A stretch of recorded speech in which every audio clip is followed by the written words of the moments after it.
Hello everyone. हम लोगों ने पिछले लेक्चर में म्युनिसिपैलिटी के डिफिनेशनल क्लॉज को देखा था। आज हम लोग सेक्शन 3 से कंटिन्यू करेंगे, जो बात करता है डिक्लेरेशन ऑफ म्युनिसिपैलिटी। ये कहता है कोई भी एरिया कैसे अर्बन एरिया में क्लासिफाई किया जाएगा और उसमें गवर्नर की क्या पावर होगी, वो कैसे किसी भी एरिया को डिक्लेयर कर सकता है म्युनिसिपैलिटी में।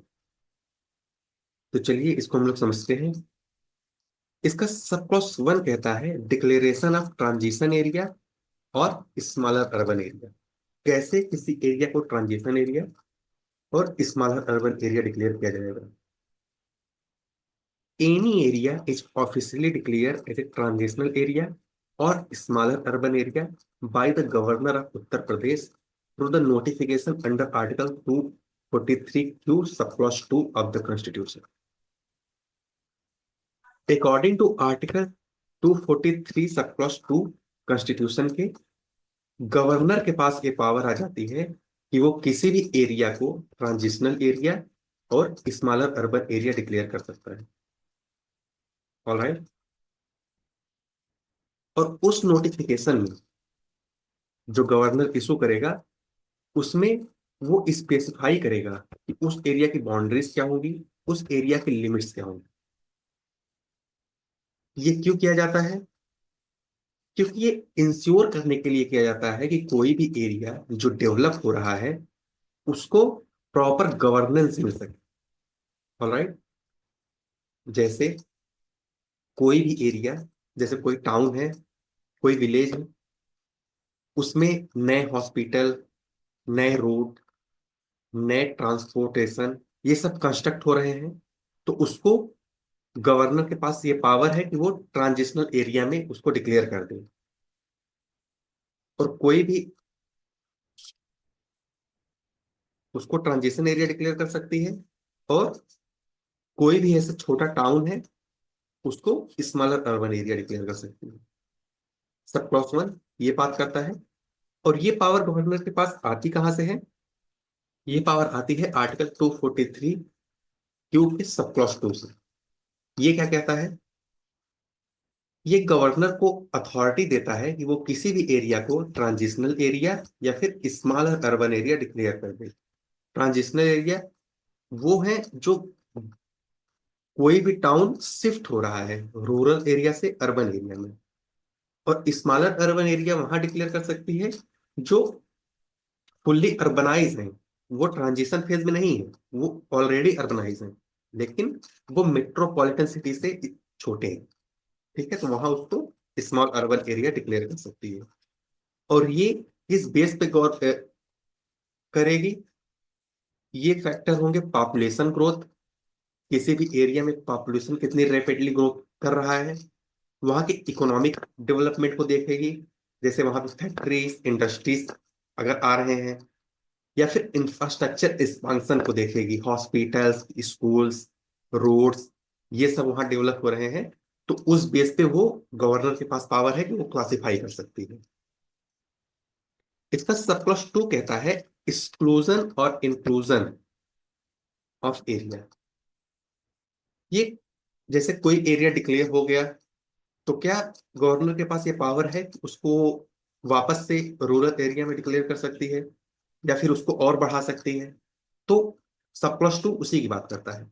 ये कहता है governor can letter modify the classification bye issue fresh notification.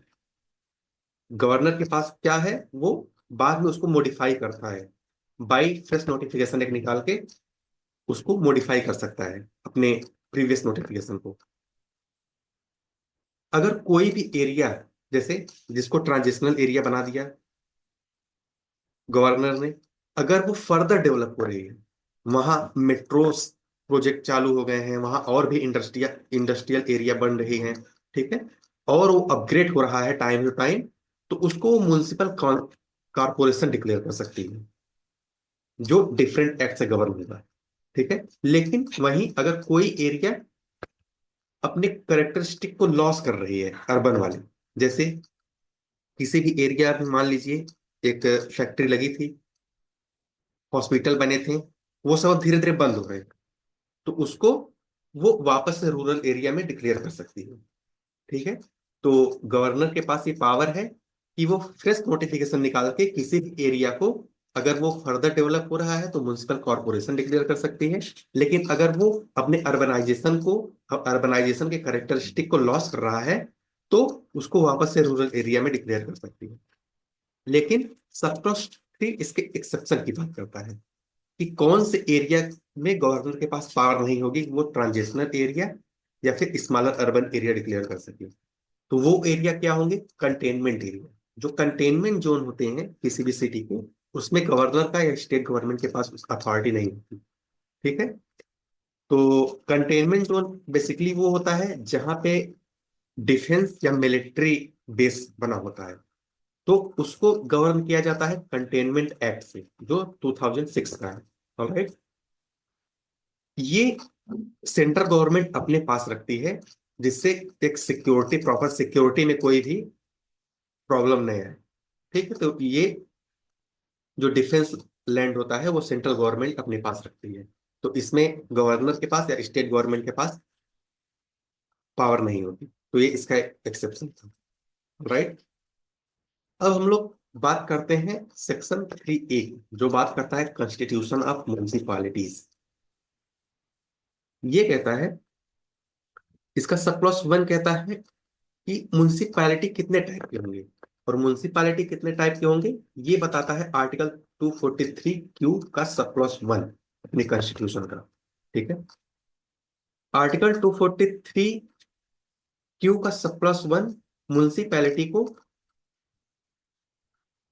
2 types में डिवाइड करता है, जिसमें सबसे पहला है नगर पंचायत और दूसरा है म्युनिसिपल काउंसिल। जो गवर्नर डिक्लेयर करता है सेक्शन 3 में ट्रांजिशनल एरिया, जिस एरिया को भी, वहां नगर पंचायत बनाई जाती है। और जिसमें गवर्नर जिस एरिया को स्मॉलर अर्बन एरिया डिक्लेयर करता है, वहां म्युनिसिपल काउंसिल बनती है। रहती है तो म्युनिसिपैलिटी ही, लेकिन उस एरिया में उसको नगर पंचायत कहे जाएंगे, और स्मॉलर अर्बन एरिया में उसको म्युनिसिपल काउंसिल कहे जाते हैं। ठीक है। और इसका constitutional provision article 243 Q sub clause 1 है। ये मैंडेट करता है सभी स्टेट गवर्नमेंट को कि वो जहां भी अर्बन एरिया है वहां म्युनिसिपैलिटीज स्टेब्लिश करें। ठीक है। ये कहता है, it state that every state government must classify urban area into appropriate category and establish local self government institution. Article 243 Q1 mandate करता है एवरी स्टेट गवर्नमेंट को कि वो अपने लोकल सेल्फ गवर्नमेंट इंस्टीट्यूशन को बनाए अपने अर्बन एरिया में। ऑलराइट। इसका सब क्लॉज 2 कहता है कि जो नगर पंचायत है या फिर म्युनिसिपल काउंसिल है जो बनाए जाते हैं स्मॉलर अर्बन एरिया में या ट्रांजिशनल एरिया में, उसका लीगल स्टेटस क्या होगा। सब क्लॉज 2 कहता है both Nagar panchayat and municipal council our body corporate. Body corporate से आप क्या समझते हैं? This means they can own property and land, enter into contract, sue and be sued in the court of law। जैसे जो नगर पंचायत होते हैं या म्युनिसिपल काउंसिल होते हैं, ये under the control of state government तो रहते ही हैं। इसके ऊपर स्टेट गवर्नमेंट होती है, स्टेट गवर्नमेंट इन लोग को कंट्रोल करती है। लेकिन ये अपने आप में भी एक इंडिपेंडेंट बॉडी होते हैं, ये एक लीगल एंटिटी होते हैं, जो अब प्रॉपर्टी मतलब परचेस भी कर सकते हैं। ठीक है। सेल भी कर सकते हैं। इन लोग के पास अथॉरिटी होती है। कॉन्ट्रैक्ट में इंटर कर सकते हैं। जैसे जैसे म्युनिसिपल काउंसिल है, वो किसी भी अ, मतलब रोड कंस्ट्रक्ट करने से किसी भी पर्सन से वो कॉन्ट्रैक्ट कर सकती है अपने एरिया में रोड कंस्ट्रक्ट करने के लिए, उसके पास पावर होती है कॉन्ट्रैक्ट करने की। वो जैसे कोई म्युनिसिपल काउंसिल है, उसका कोई इनलीगली लैंड एक्वायर कर लेता है, तो म्युनिसिपल काउंसिल के पास पावर होती है कि वो कोर्ट ऑफ लॉ में उसको लेके जाए, उसको सू करे। ठीक है। तो ये सभी लीगल एंटिटी होती हैं, और लीगल एंटिटी के पास जितने भी पावर होते हैं वो सभी म्युनिसिपल काउंसिल और नगर पंचायत के पास पावर होती है। सब क्लॉज 2 इसकी बात करता है। सब क्लॉज 3 कहता है continuation of existing municipal body. 1994 से पहले before the UP urban local self government law amendment act 1994, ये UP urban local self government law amendment act 1994 आया था, उसके पहले भी तो कुछ बॉडी हुआ करती थी। तो वहां होती थी अर्बन गवर्नेंस के लिए म्युनिसिपल बोर्ड, और notify area and town area committee for smaller town.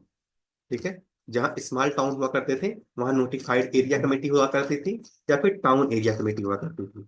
और अर्बन गवर्नेंस के लिए म्युनिसिपल बोर्ड हुआ करती थी। लेकिन 1994 के अमेंडमेंट के बाद से these body were recognise into nagar panchayat and municipal council. ये दोनों बॉडीज, जो म्युनिसिपल बोर्ड है, नोटिफाइड एरिया कमेटी या फिर टाउन एरिया कमेटी है, उसको नगर पंचायत और म्युनिसिपल काउंसिल में डिक्लेयर कर दिया गया। जैसे बिफोर 1994 कोई भी टाउन है, वो नोटिफाइड एरिया कमेटी हुआ करता था। तो 1994 के अमेंडमेंट के बाद से दे वेयर कन्वर्टेड इनटू ए नगर पंचायत। ठीक है, तो हम लोगों ने सेक्शन 3 को देखा, सेक्शन 3(1) को देखा। सेक्शन 3(1) क्या बात करता था? सेक्शन 3(1) बात करता था कोई भी एरिया को स्टेट गवर्नर के पास पावर होती है, आर्टिकल 243(q) के सब क्लॉज 2 में, किसी भी एरिया को वो ट्रांजिशनल एरिया या फिर स्मॉलर अर्बन एरिया डिक्लेयर कर सकती है। ट्रांजिशनल एरिया वो एरिया होती है जहां अभी जो विलेज है, जो एक गांव है, वहां पे अभी डेवलपमेंट हो रहा है, रैपिडली पॉपुलेशन ग्रोथ हो रही है, अर्बनाइजेशन हो रही है, इंडस्ट्रीज सेटअप हो रही हैं, रोड बन रहे हैं, हॉस्पिटल बन रहे हैं, तो उसको ट्रांजिशनल एरिया डिक्लेयर कर सकती है। और कोई भी एरिया जो अभी, मतलब वो ऑलरेडी अर्बन है लेकिन वो मेट्रोपॉलिटन सिटी से छोटा है, तो उसको स्मॉलर अर्बन एरिया डिक्लेयर कर सकती है, आर्टिकल 3 में।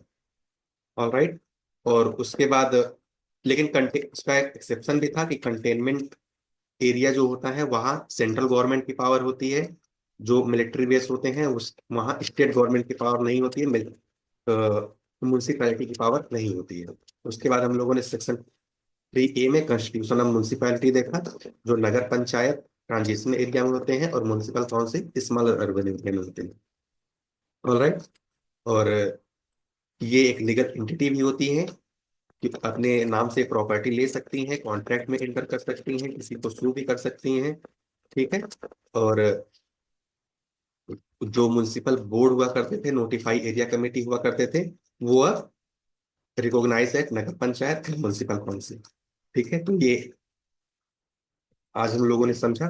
कल हम लोग इसके आगे के सेक्शन को देखेंगे। आज के लिए इतना ही। Thank you so much.